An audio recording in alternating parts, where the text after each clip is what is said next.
Hare Krishna, bom dia a todos, tudo bem, pessoal? Então, eu sou Nishin Hananda e agora a gente vai fazer a leitura do verso 4 do capítulo 33 do terceiro canto do Srimad Bhagavatam. Esse capítulo é intitulado Atividade de Kapila. Om Namo Bhagavate Vasudevaya. Om Namo Bhagavate Vasudevaya. Om Namo Bhagavate Vasudevaya. O verso diz: Swatambrito Mediatarananata Katanu Yasyodara Etadasi Vishwan Yugante Vatapatraeka Shetesma Mayashi Shurangri Pana. E a tradução: Como a suprema personalidade de Deus, tu nasceste de meu abdômen, ó meu Senhor. Como isso é possível para a pessoa suprema, que tem em seu ventre toda a manifestação cósmica?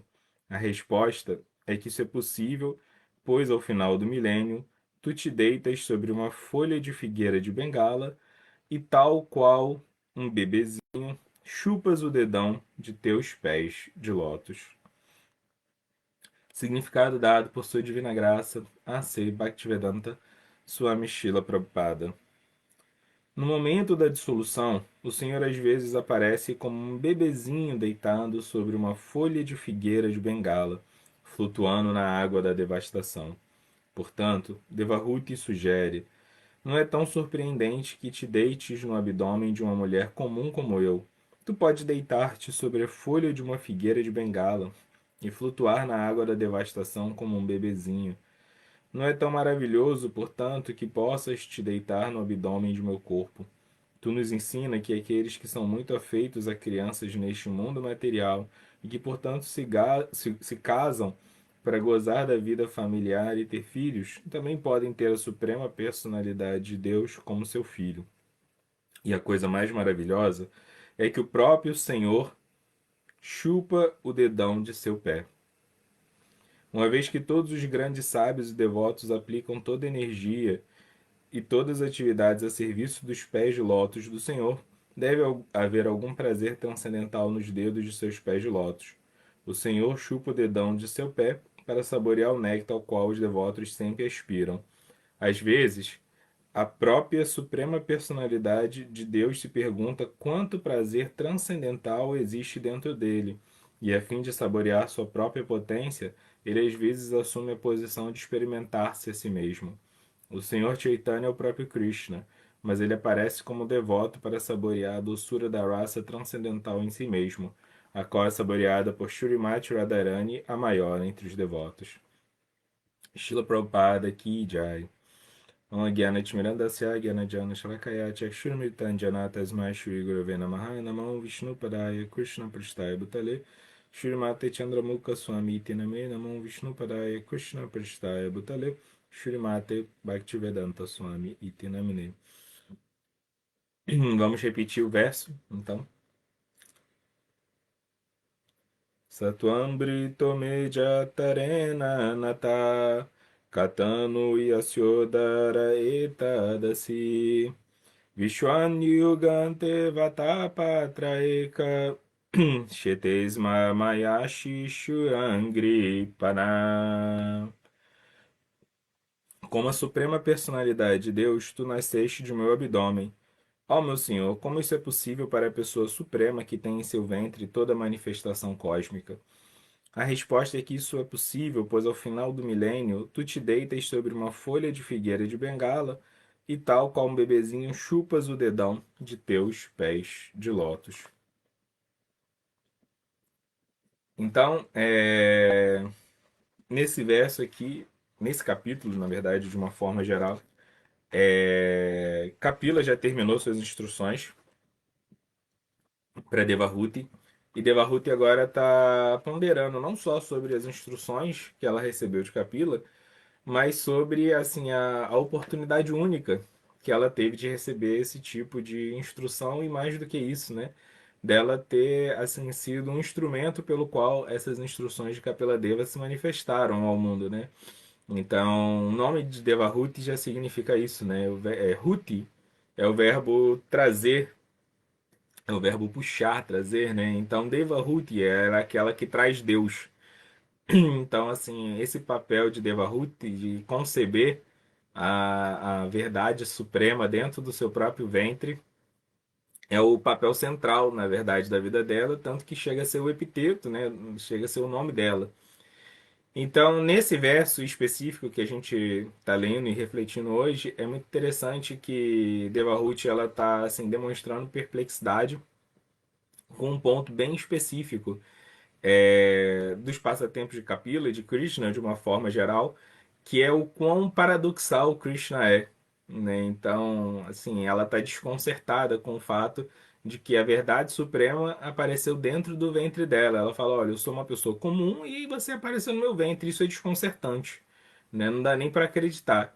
Mas na verdade dá, porque você assim pode fazer qualquer coisa, tanto que quando o mundo inteiro está acabando, né, quando o Armagedon está acontecendo, quando o mundo todo está sendo destruído, né, a sua própria criação temporária está sendo dissolvida, que é um momento assim de grande pânico, temor, imagina, o fim do mundo.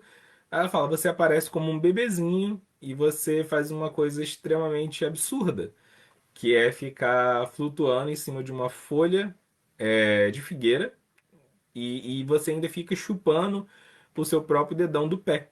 Coisas que de um bebê, assim, né? E você se diverte nas águas da dissolução do universo, né? Então esse é um momento de deleite. O fim do mundo é um momento de deleite para Krishna. Obviamente isso não assusta ele. E a gente poderia imaginar ele lidando com o momento com toda a gravidade que ele merece. Mas não, isso assim, a dissolução do universo se torna um playground para Krishna. Então, isso é fonte de perplexidade para Devahuti. Então, ela fala: uma vez que você é capaz de fazer uma coisa como essa, você se manifestar nesse mundo como meu filho é algo que eu posso acreditar, apesar de ser extremamente desconcertante, apesar de ser extremamente paradoxal. Então, assim, o que Devahuti está falando aqui ecoa um pouco o que Kuntidevi falou lá atrás, no primeiro canto do Bhagavatam, no oitavo capítulo, se não me engano, né, que ela vai fazer várias declarações sobre Krishna, né? Ela fala que Krishna é Ajasya, Lakshya, Nakatur, né? Que ele é não nascido, que ele é invisível, que ele não executa ação nenhuma, mas ela fala agora eu tô desconcertada, porque você está aqui diante de mim e você é Tadatmanan Vibananda. Você, tipo, se você é a contradição suprema. Porque apesar de você ser Ajasya, aquele que não nasce, você nasceu na minha família. Você, apesar de ser a Lakshan, aquele que é invisível e manifesto, você está manifestado, está visível aqui perante mim. E apesar de você ser Akatur, apesar de você ser aquele que não age, aquele que não executa ações, você está aqui bem presente diante de mim, fazendo todo tipo de ação. Eu vi você fazer as mais diferentes atividades ao longo da sua vida. Vi você estudando, treinando artes militares, eu vi você brincando com os meus filhos, eu vi você fazendo piada, eu vi você sendo gentil, eu vi você sendo afetuoso com as suas esposas, eu vi você envolvido em atividades políticas e militares, como essa batalha de Kurukshetra, eu vi você instruindo meu próprio filho Arjuna com a Bhagavad Gita, eu vi você fazendo todas as variedades de ações, assim você não age. Né? Então ela fala que Krishna é a contradição suprema. E porque Krishna tem essa natureza, né, de ser paradoxal, de tudo aquilo que é contraditório coexistir dentro de Krishna e se harmonizar dentro de Krishna, é que Krishna, isso faz com que Krishna, na verdade, ele não possa ser capturado por uma fórmula teológica, por um conjunto assim de doutrinas teológicas, né? Krishna ele está muito além disso. Então, assim, dentro da nossa caminhada em consciência de Krishna, um dos nossos maiores tesouros, um dos nossos bens mais preciosos é o Siddhanta, né? É a conclusão suprema assim, das escrituras e das deliberações, das reflexões que os acharyas tiveram sobre as escrituras, né?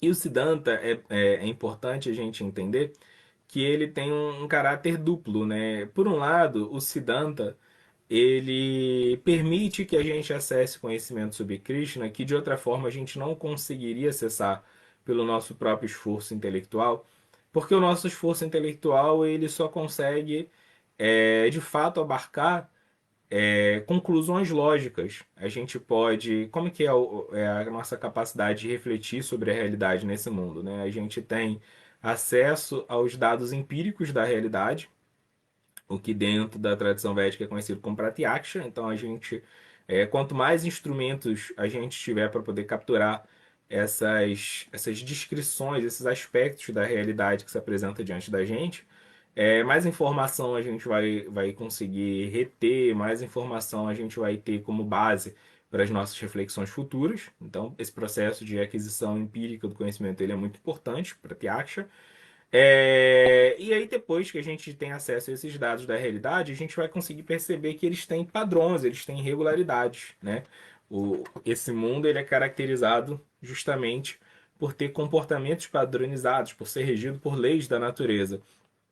Então, essas leis elas regem tanto os aspectos mais grosseiros da realidade, quanto os aspectos sutis, como a organização social, como a nossa capacidade intelectual, como os nossos estados emocionais, a forma como a nossa mente opera. Tudo isso é regido por um conjunto de leis bem determinados que às vezes a gente não consegue perceber imediatamente a relação causal entre essas coisas. Mas aí entra a segunda faculdade nossa cognitiva, que é a numana, nossa capacidade de refletir e encontrar esses padrões ocultos que mostram as ligações causais entre as coisas que a gente percebe através de pratyaksha. Então, a gente consegue perceber essa causa e efeito à medida que a gente tem, por exemplo, uma quantidade suficientemente grande de amostras de dados da realidade. A gente olha para essas amostras e tenta encontrar ali qual que é o padrão, né? Ou qual que é, por exemplo, a distribuição estatística de um evento. E aí a gente vai formular hipóteses sobre como o mundo funciona para ver se a gente entendeu o padrão correto, se a gente conseguiu fazer uma boa formulação, uma boa modelagem das leis da natureza, a gente pega essas hipóteses que a gente criou e a gente testa em novas circunstâncias, testa em outros cenários. E uma vez que essas hipóteses elas se mostrem robustas, se mostrem fortes nesses novos cenários, a gente consegue consolidar as nossas hipóteses e ter hipóteses cada vez mais fortes, até quando a gente chegar a ter uma teoria muito forte sobre como esse mundo funciona. Esse é o processo de Anumana. Se a nossa hipótese foi fraca, ela falhou, a gente consegue refinar ela e criar uma nova hipótese, e aí por aí a gente vai. Então é assim que a gente entende esse mundo, né? Percebendo e hipotetizando ele e testando as nossas hipóteses com novos dados empíricos. Mas com Krishna isso não funciona, porque a gente só consegue usar o nosso mundo para perceber aquilo que é lógico, aquilo que é sensível aos nossos sentidos, né? Mas Krishna ele é transcendental aos nossos sentidos e Krishna ele está além da lógica, né? Krishna ele é a fonte da lógica, mas ele mesmo transcende a lógica também. A lógica não se aplica a ele, porque ele como Rainha Kunti ou como Devahuti estão falando aqui, ele é paradoxal, ele é contraditório, né? Por isso que o Senhor Chaitanya, ele na sua juventude como Maipandita, né, ele era um grande lógico. Ele estudou e dominou o ramo do conhecimento védico, né, o Darshan conhecido como Nyaya. Então ele era um grande perito na lógica. Só que o que aconteceu foi que quando, né, ele vai fazer a sua famosa peregrinação e durante a sua peregrinação ele encontra o seu mestre espiritual Ishvara Puri, ele conversa com seu mestre espiritual e seu mestre espiritual fala para ele, que tolice é essa? Assim, você vai querer entender Deus só através da lógica? Isso não funciona, isso não existe, né? Fala que você, né, Ishvara Puri fala para Chaitanya, você é um tolo de pensar dessa forma, porque quem nessa era de Kali vai conseguir ter assim a capacidade realmente lógica uma capacidade intelectual para entender as coisas com rigor, né? Com completude, com tantas mazelas, né? Então ele fala assim, mesmo as coisas corriqueiras da vida a gente não consegue entender totalmente através da lógica. Você quer entender a verdade suprema? Quem é você para estudar o Vedanta Sutra, né? Quem é você para se aplicar ao estudo, né, dessas disciplinas teológicas tão rígidas? E mesmo que você estudasse elas, quem diz que essas disciplinas teológicas elas dão conta de abarcar a verdade suprema? Então, elas são só indicativos, assim, elas são só formas da gente se aproximar dos pés de lótus do Senhor, mas elas não vão resumir, elas não vão, assim, exaurir o tema da Suprema Personalidade de Deus. Então você é um tolo, você tem que cantar Hare Krishna e tá tudo certo. Então é isso que Chaitanya faz, né? E é assim que Chaitanya volta da sua peregrinação convertido realmente, podemos dizer assim, né? Num Vaishnava puro, num devoto puro. Ele desiste desse empreendimento de tentar entender a suprema personalidade de Deus, de entender a verdade absoluta, ele só se rende a ela, né? E porque ele se rende a ela, ele pode fazer algo melhor do que entender Deus, que é experimentar uma relação com ele, experimentar uma raça. Isso é superior à compreensão intelectual de Deus, né? Então, esse mesmo Chaitanya Mahaprabhu vai continuar pregando isso, né? Pelo resto dos seus passatempos, de que a gente não vai conseguir exaurir, através da nossa discriminação, através dos nossos debates teológicos, a verdade absoluta. Isso não é possível, né? Mas esse mesmo Chaitanya, ele vai continuar ensinando o Siddhanta, ele vai continuar estudando o Siddhanta. Então, essa é a natureza dupla do Siddhanta, né? Se por um lado o Siddhanta ele vai além da lógica, né? O Senhor vai além da lógica, o Senhor transcende a lógica e o Siddhanta também, porque o Siddhanta é revelação, né? Então Deus ele é incognoscível por natureza. É...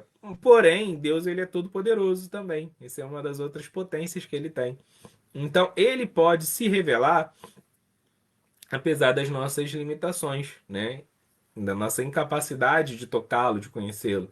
Deus pode se revelar para a gente. Então, essa é o milagre do Siddhanta. No Siddhanta, essa verdade absoluta que ela é intocável, por ela estar além da lógica, por ela ser paradoxal, por ela ser ambígua, por ela ser contraditória, ela se faz presente de uma forma que com o nosso anumana, com a nossa capacidade cognitiva atual, a gente consegue pelo menos ter um relance da verdade absoluta, a gente consegue traduzir ela em pensamentos que fazem sentido para a gente, né, em formulações lógicas que nos são acessíveis. Mas por outro lado, o Siddhanta das Escrituras ele também é desconcertante porque ele também não exaure a verdade absoluta, né? E aí a gente precisa tomar um certo cuidado, porque às vezes alguém pode se tornar mais devoto do Siddhanta sobre Krishna do que de Krishna mesmo, no sentido de achar que porque alcançou uma espécie de domínio intelectual, uma certa maestria, né, uma certa perícia, uma certa erudição humano. Então, a gente vê esse perigo, né? É isso que eu estava falando. Eu não sei exatamente quando minha internet caiu, mas eu estava falando sobre esse ponto,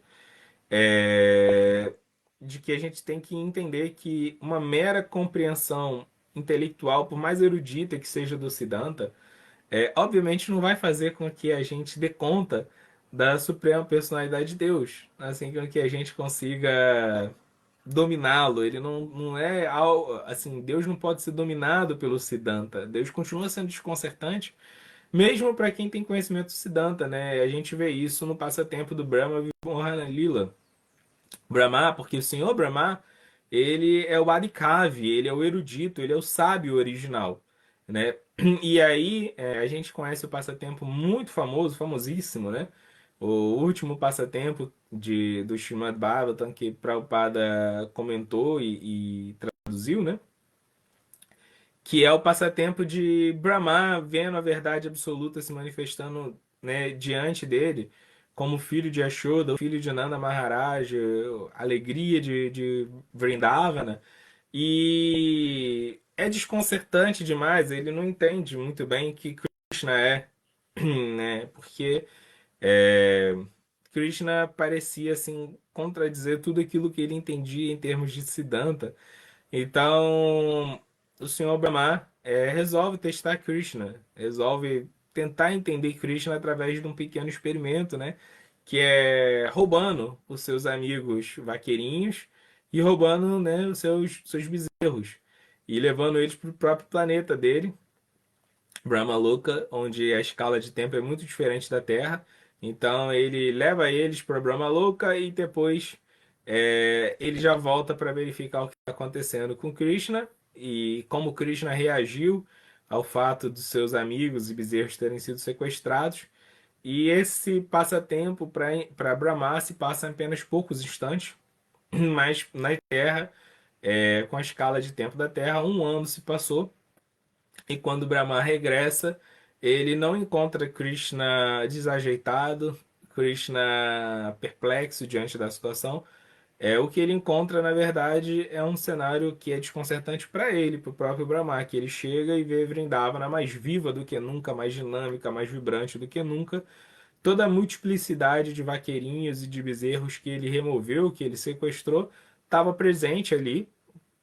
Os vaqueirinhos pareciam ser ainda mais especiais do que eles eram, os bezerros pareciam é, serem ainda mais fonte de deleite, de felicidade para suas mães, né, para as vaquinhas.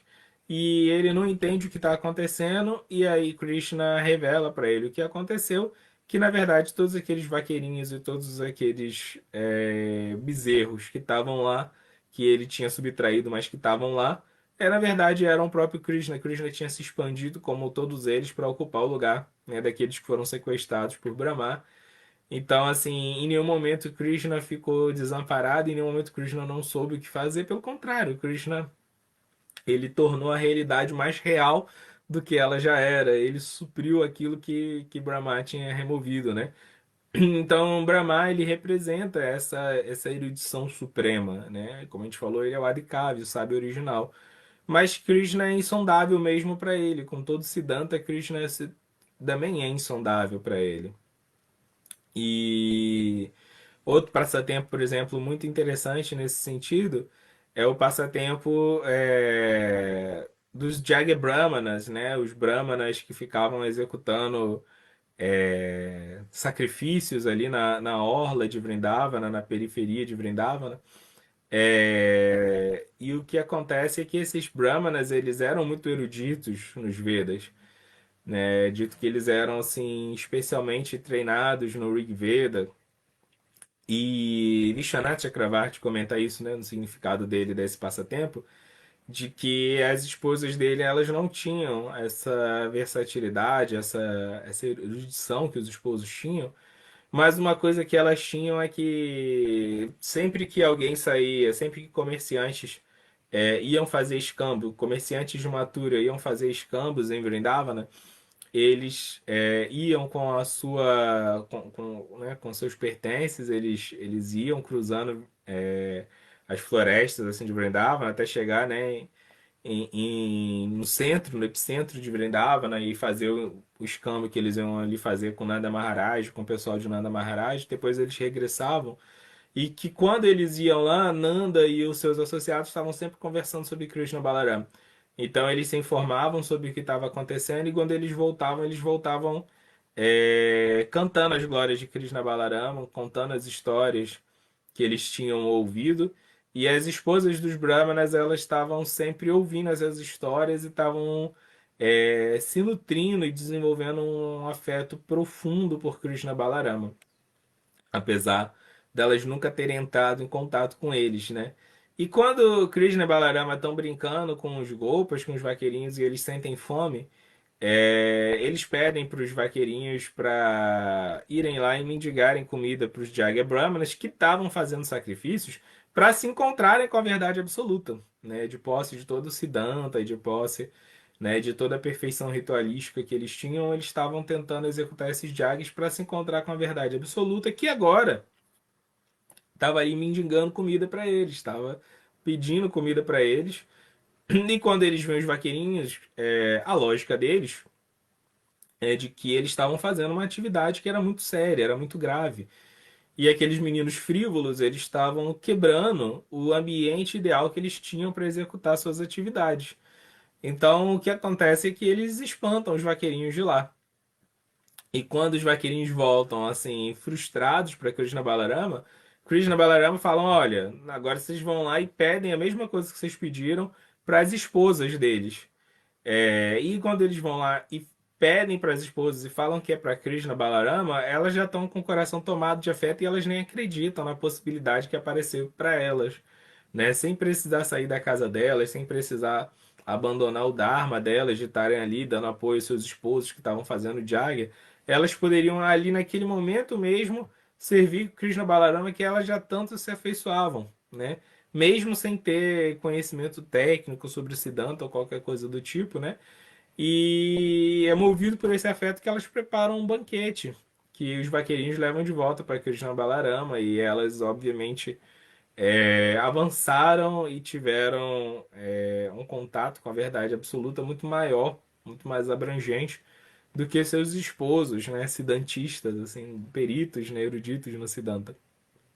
Então, esses passatempos eles mostram assim como existe até um limite, mesmo onde a gente seja amparado pelas escrituras, mesmo onde a gente seja amparado pelas reflexões teológicas dos acharyas, de até onde a gente pode compreender Krishna, mas existe um limite para isso, né? E Krishna vai continuar desconcertando a gente, mesmo que a gente possua o Siddhanta, né? Mesmo que a gente reflita sobre o Siddhanta, que é a revelação que o próprio Krishna quis fazer sobre si mesmo, mas existe um outro grau de revelação.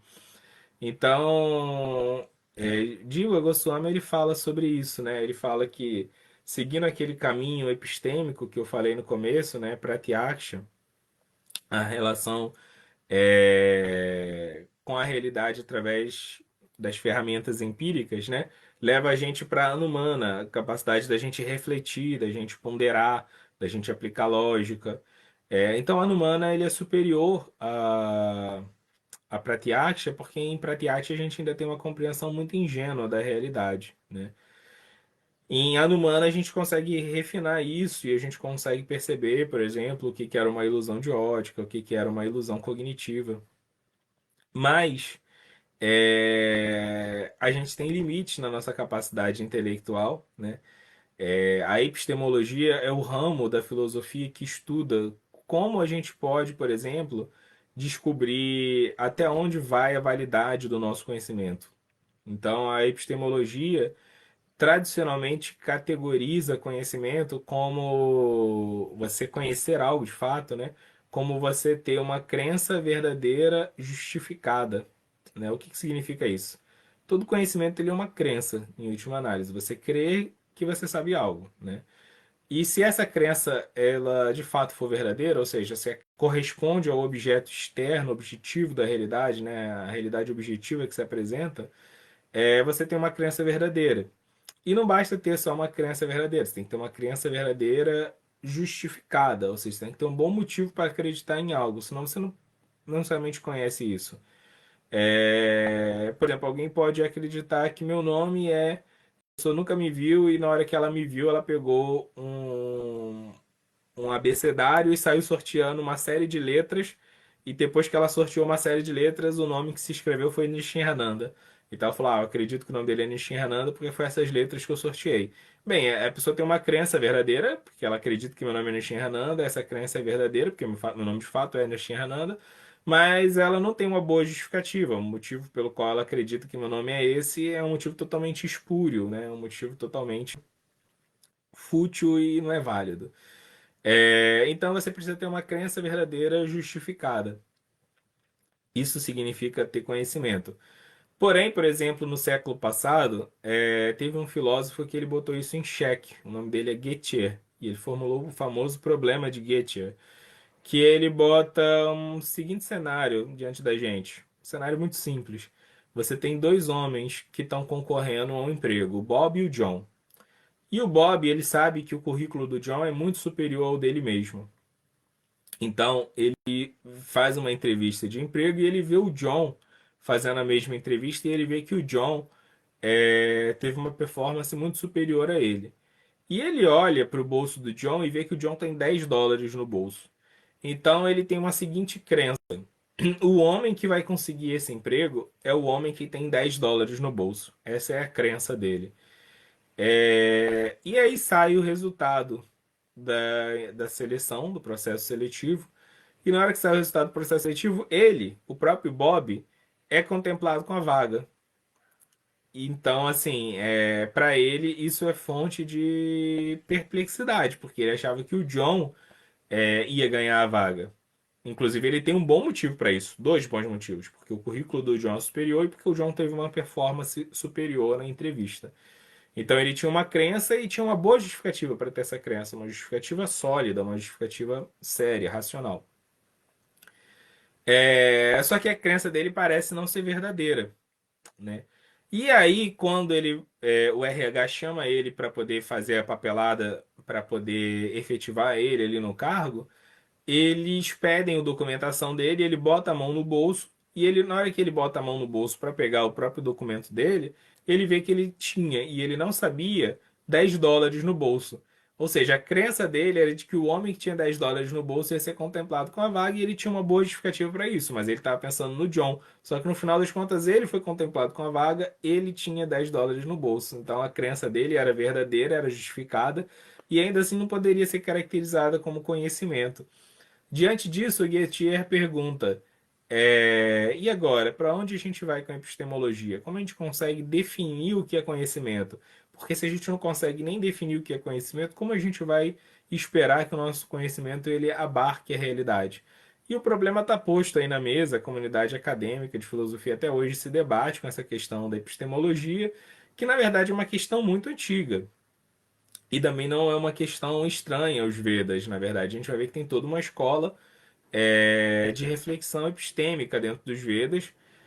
E a epistemologia ela é uma questão extremamente complicada, né? Então, a Numana tem graves limitações, né? Tem um físico brasileiro muito famoso chamado Marcelo Gleiser, apesar dele ser brasileiro, ele dá aula nos Estados Unidos. O Glaser, ele escreveu um livro que foi muito premiado, chamado A Ilha do Conhecimento, que ele mostra que o nosso conhecimento nesse mundo é como uma ilha. Quanto maior a ilha, mais tocada, né, pelo oceano ela é. Ou seja, mais litoral ela possui, mais costa ela possui, né? E aí ele fala que o nosso conhecimento é como uma ilha. Quanto mais ele cresce, né, mais ele é tocado pelo oceano do desconhecido. Quanto mais você sabe que você não sabe. Mais você sabe que tem coisas que você não sabe, né? Então, crescer em conhecimento também significa crescer em dúvida. Não é que quanto mais o nosso conhecimento vai crescendo, que as dúvidas vão sendo dissipadas. Não, pelo contrário, mais ciente do mistério você se torna, mais desconcertado por esse mistério você se torna, porque você vai se tornando consciente da sua ignorância. Então não é possível secar esse oceano do mistério, do desconhecido. Não é possível. Então a Numana é limitada. E aí Diva Goswami vai falar nos Sandarbhas que o que a gente pode fazer, na verdade, é ultrapassar a Numana buscando um abrigo em Shábida, buscando um abrigo justamente nesse Pramana principal, nessa fonte de conhecimento revelada, que são as escrituras. Mas aí o que Diva Goswami fala, né? Que uma hora que a gente tem acesso ao conhecimento das escrituras, a gente vai retroativamente voltando para as origens. Então ele fala que uma coisa é você saber o que está nas escrituras. Shravana, você ouviu as escrituras. Mas mais elevado do que isso é você refletir sobre elas e deixar as escrituras te abalarem. Smarana, você tem que refletir sobre elas. Então você aplica a Numana nas escrituras. Na medida que você aplica a Numana nas escrituras, você vê que o negócio não é tão simples. Uma coisa é você aceitar dogmaticamente o que está nas escrituras, outra coisa é você refletir sobre elas. Quando você reflete, você vai ver que as escrituras elas são paradoxais. As escrituras elas são contraditórias, elas são ambíguas. Por quê? Porque elas estão descrevendo uma verdade absoluta que também é paradoxal, que também é contraditória, que é a fonte de todas as contradições. Então as escrituras vão botar você em xeque. E esse desafio de refletir sobre as escrituras, de se reunir com os sábios para deliberar sobre elas, debater, isso vai pondo a gente não só num estado de sabedoria, porque a gente vai sendo obrigado a se aprofundar, sendo obrigado a lidar com a matéria das escrituras com mais gravidade, como também a gente vai sendo posto num estado de humildade, porque a gente vai vendo que a nossa inteligência ela não dá conta ali de entender tudo, mas a Numana, iluminado por Shabda, é superior à mera compreensão de Shabda, tá? E aí, além disso, né, com essa compreensão iluminada das escrituras, a gente também pode depois entender, a gente pode ter um contato direto com a realidade da verdade absoluta, que é quando as escrituras elas não só iluminam a Numana, mas quando elas iluminam Pratyaksha também. Então a gente vai ter uma experiência da verdade absoluta. E essa experiência, Diva Goswami fala que é a coisa mais elevada que a gente pode ter na vida espiritual. Então, o que existe mais elevado na vida espiritual não é uma compreensão intelectual, é um contato direto, é uma experiência fenomenológica da verdade absoluta. É esse pratyakshya iluminado. É isso que a gente ora todo dia, na Enei Bossada, né? A gente quer ter ver com os nossos próprios olhos, né? Na Enei Bossada, o casal divino. Né? Então, a, a gente vê que mesmo os grandes santos associados assim de Deus se desconcertam com ele. Na conversa, por exemplo, de Chaitanya e Vyankata Bhatta, Chaitanya vai ouvir, por exemplo, o Siddhanta de Vyankata Bhatta. Vyankata Bhatta vai tentar ali provar que Lakshmi Narayana são a verdade absoluta. E à medida que ele vai expondo os argumentos dele com muita precisão, muito rigor teológico, Chaitanya vai demonstrando ali as limitações do Siddhanta que ele dava. E aí Venkata Bhatta no final derrotado fala: Olha, Senhor Chaitanya, desculpa, mas é só isso aí que eu consigo. Quem sou eu para entender a verdade absoluta? Isso aqui é o que eu entendo. Desculpa se a minha compreensão ela era muito rasa. Mas ele era muito devotado, ele era totalmente devotado a Lakshmi Narayana. E aí Chaitanya fala: Não, que isso, você entendeu tudo já, né? Mesmo que o argumento teológico dele tenha limitações, você entendeu tudo, já é um devoto puro, o que que vai entender? O que tem mais para entender, né? Então, assim, os próprios autores das agiografias de Chaitanya, né, das biografias de Chaitanya, todos eles vão sempre demonstrar essa dificuldade, né? Krishnadas Kaviraja, todos eles, Vrindavan Thakur, todos eles vão falar, olha, até aqui eu consegui descrever, mais do que isso eu não consigo, minha capacidade chegou ao fim. Eu sou como um pássaro que voou até onde as minhas asas levaram, mas agora eu já não consigo ir mais além. Então, eles todos admitem que existe uma limitação fundamental epistemológica na relação deles, na capacidade deles de explicarem ou de entenderem e de elaborarem os passatempos, as atividades do Senhor, porque elas são absurdas, porque elas são absurdas mesmo, né? Como o Devahuti está perplexo, eles também ficaram perplexos. Mas qual o problema dessa limitação deles? Se com a limitação deles eles já expressaram, né, os passatempos da verdade absoluta de uma forma que eles mesmos incrementaram a própria devoção deles e permitiram com que outros acessassem essa devoção também, né? Então, essa é a característica muito interessante sobre Krishna. Ele é desconcertante, ele é paradoxal. E não é nem só para nós, divas. Krishna, ele é paradoxal, ele é desconcertante até para si mesmo. Né? Rupa Goswami vai falar muito sobre isso no Bhakti Rasamrita Sindhu. Que Krishna está sempre cativado por si mesmo, porque ele está sempre em expansão, ele é Navajovana, ele é sempre novo, né? Então, nem a potência de conhecimento de Krishna dá conta de exaurir a plenitude ontológica de Krishna. Sempre tem mais de Krishna para a gente conhecer, sempre tem mais de Krishna para a gente se deleitar, sempre tem mais de Krishna para a gente servir. E Krishna, ele é fonte de paradoxo até para si mesmo, tá? Então nem Krishna consegue se entender totalmente, e Krishna ele passa a eternidade se servindo a si mesmo, como Chaitanya, como Radharani, para se entender, para poder se encontrar, e mesmo ele não consegue exaurir. Então, o que dizer da gente, né? Então, acho que essa é a lição desse verso, que o Siddhanta ilumina a gente, o Siddhanta é a nossa joia mais preciosa, Mas ela não vai permitir com que a gente entenda a verdade absoluta. Ela vai, na verdade, levar a gente para uma posição muito superior do que entender a verdade absoluta, que é a posição de voluntariamente a gente se pôr aos pés de lótus de Krishna, do seu devoto puro, para ser desconcertado e ficar satisfeito com isso, em servir esse Senhor desconcertante e servir os seus devotos. Tá bom, pessoal? Então, esse foi o verso de hoje. Vou ler o verso aqui mais uma vez, só para a gente se iluminar aqui mais um pouco com as palavras de Devahuti. Então, o verso diz: Swatambrito meja tarena anata katanu yasyodara etadasi Vishwanjugante vatapatra eka shetesma mayashi shuangri pana. Como a suprema personalidade de Deus, tu nasceste de meu abdômen, ó meu Senhor. Como isso é possível para a pessoa suprema que tem em seu ventre toda a manifestação cósmica? A resposta é que isso é possível, pois ao final do milênio tu te deitas sobre uma folha de figueira de bengala e, tal qual um bebezinho, chupas o dedão de teus pés de lótus. Então é isso, pessoal. Vamos ver se temos aqui alguma pergunta. Não temos nenhuma pergunta. Então, é isso. Todas as glórias sejam a Srimad Bhagavatam e todas as glórias sejam a Srila Prabhupada. Srila Prabhupada Ki Jai. Hare Krishna. Bom final de semana a todos.